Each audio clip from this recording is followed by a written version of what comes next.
Welcome to Man Does Tech, where I solve the problems you didn't even know you had.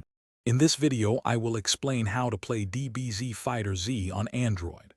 First, understand that playing the full console version requires emulation.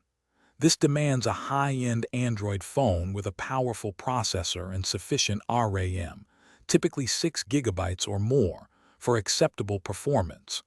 While some mobile versions exist, they often differ greatly from the console experience. To play the console version of Dragon Ball FighterZ, you'll need a Nintendo Switch emulator. Popular options include Yuzu and Citron, which are actively developed for Android devices.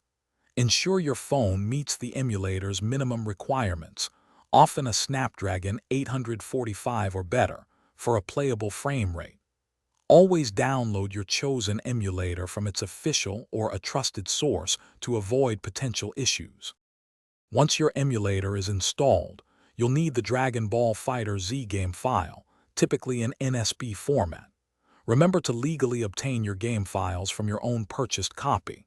Next, configure the emulator settings. Common adjustments include resolution scaling, CPU accuracy, and GPU drivers to balance visuals with smooth gameplay. Experiment with these options to find what works best for your specific device. For the best experience, connect a Bluetooth controller, as touch controls are quite challenging for a fast-paced fighting game like this. Spend ample time in the game's training mode to master character moves, special attacks, and precise combo timings. This will significantly improve your performance in battles against opponents. And for more great deals, including the Echo Dot smart speaker, check the description below. Thanks for watching. If you found this helpful, don't forget to like and subscribe.